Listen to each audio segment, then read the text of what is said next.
Jane Fonda is a legend in her own right. The Queen of Hollywood has been gracing our screens for decades, and her grace, charm, and talent remain unmatched. Jane has made a name for herself not only as an actress, but a passionate political activist, traveling the country spreading the anti-war message. But the real war was with Jane's love life. With 3 failed marriages behind her, it seemed as though she was never able to find a man to truly love her for who she was. It wasn't until I was finally single at 62 that I began to feel whole, to feel that I was where I was supposed to be. Jane Fonda already had a lot to live up to from the day that she was born. Her father was actor Henry Fonda, a Broadway star who became famous for his Oscar-nominated performance in the 1940s Grapes of Wrath. Her mother was a socialite and her father's second wife, Frances Ford Seymour Brokaw. Henry and Frances had a troubled marriage from the start. As a result of his career, Henry often left his wife alone to take care of Jane and her 3 other children. Not only was he away for work, but he was also notoriously unfaithful to Frances, having had numerous affairs throughout their marriage. Speaking about her mother, Jane explained that she often saw how the strain of her parents took its toll on her mother's mental health.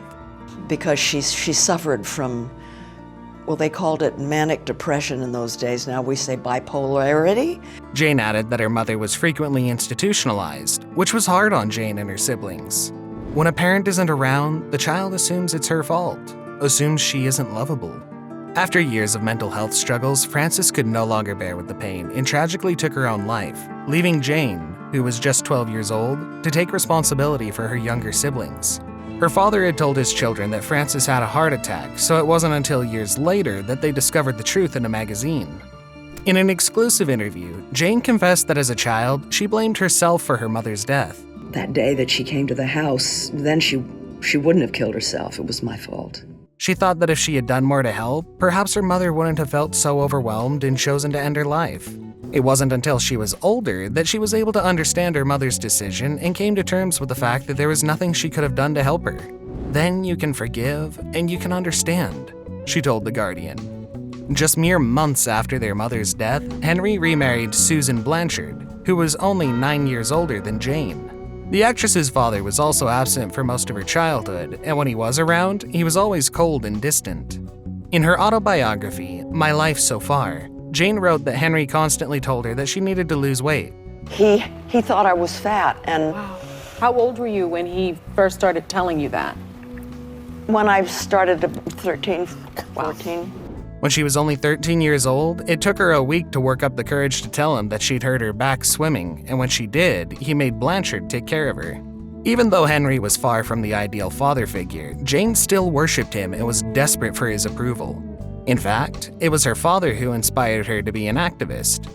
and I feel so blessed as a daughter that I was able to work with him before he died and have those scenes with him and have that resolution on film with him. She had always admired the righteous, moral characters that he played in his films and thought that maybe if she was more like that, he would finally pay some attention to her. I knew he loved these characters and I wanted him to love me. She added that although he initially thought she was a foolish, frivolous person, she believes that ultimately he was proud of her. And I told him that I loved him and I knew he'd done the best that he could. After dropping out of college, in 1958, Jane moved to New York to take acting lessons at the Actors Studio. She was determined to follow in her father's footsteps and become an actress, and she was going to do everything she could to make it happen. She featured in numerous Broadway plays and several unsuccessful movies, but things didn't seem to be working for her in New York. Finally, in 1963, an opportunity to film a movie in France came knocking on her door, and Jane quickly jumped at the chance. The movie was a huge success, and it rocketed Jane into stardom. That very same year, on her birthday, her agent introduced her to French-Russian filmmaker Roger Vadim. The two quickly hit it off, and Jane was immediately taken by Roger. He was the total opposite of what she knew men to be like. He was passionate, emotional, and brought excitement into her life. You know, when you're young, you tend, or at least people like me, you tend to gravitate to the ones that are charismatic and brilliant and exciting. And The couple wed 2 years later, but their marriage was quite unconventional for its time. Vadim decided that they should have an open relationship and often brought his dates home. Fonda felt like she had no choice in the matter and agreed with the arrangement. However, she later admitted that she didn't enjoy any of it but was determined to try and make her marriage work. Unfortunately, another problem arose in their marriage, as Vadim continued to ask Jane for money, which she reluctantly gave him. When she later learned that he was using it for gambling, racking up countless debts, Fonda had no choice but to pay them off using an inheritance from her mother. However, when Fonda took an interest in political activism in the US, Vadim didn't agree with anything that she wanted to stand up for. Finally, Jane had had enough and filed for divorce. Their split was finalized in 1973, although the former couple stayed friends and made an effort to co-parent their daughter, Vanessa. In 1971, Fonda met Tom Hayden on stage at an anti-war rally. They spoke about their shared passion for fighting what they thought was right, and after getting to know one another, Jane was smitten. And by the time it was over, I was in love with him. I said to my roommate, I'm going to marry this guy. The couple fell deeply in love, and this time the actress thought that she had finally met the one. She and her late husband had bumped heads politically, so after having found Hayden, she couldn't have asked for anyone better.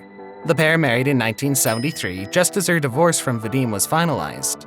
Hayden started running for political office and founded the Campaign for Economic Democracy, or CED, to fund his campaigns and other liberal candidates.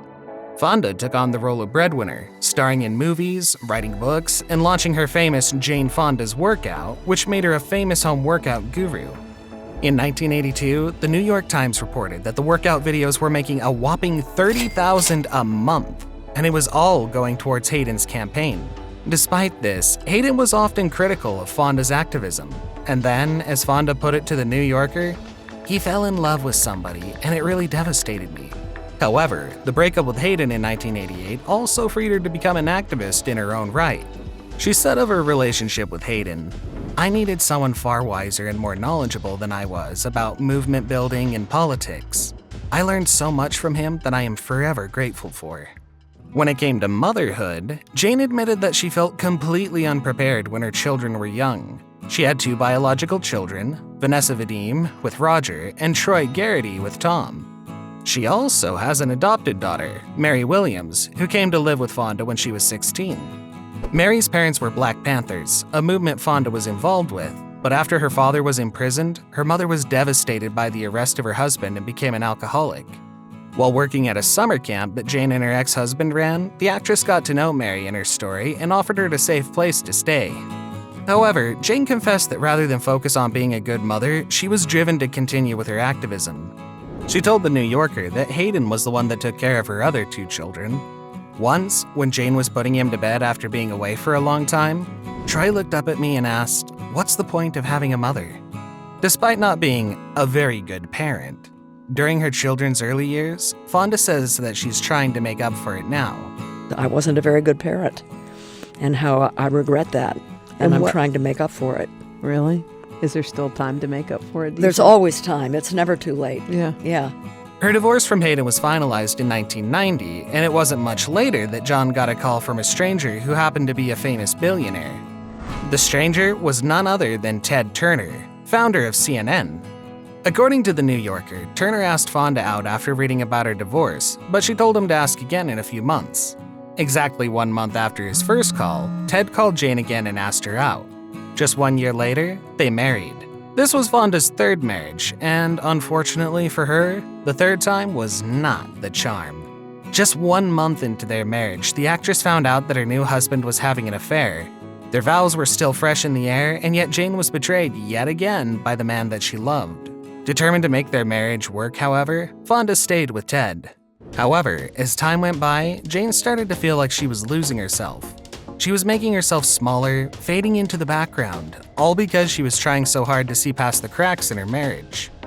She gave up acting, took a step back from her activism, and became the perfect image of the glamorous, silent housewife. Thankfully, Jane knew that she was born to do bigger and better things. She knew she wanted to make a difference in the world, and playing the part of housewife wasn't going to cut it. In 2001, Fonda left Turner, later telling The New Yorker, "It was really hard to leave, and yet I knew that if I stayed, I was never going to become who I meant to be as a whole person." Just like her splits from her previous husbands, Jane remained on good terms with Ted and never let the past prevent them from being amicable friends. In 2017, Jane broke up with her boyfriend of 8 years, music producer Richard Perry. After their split, the actress decided that she was done with dating, sharing, "I'm single, which makes me very happy."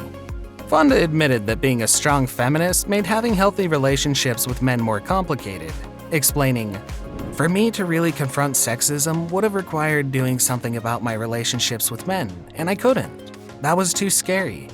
Being single in her 60s before meeting Perry gave her the chance to heal the wounds patriarchy had dealt me to become a whole, full-voiced woman.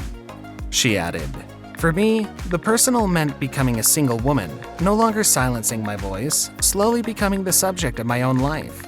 Jane Fonda has proved to the world that no one is ever going to stop her from fighting for what she believes in. From the rubbles that her losses left behind, Jane was able to blossom into a stronger woman, taking the world by storm.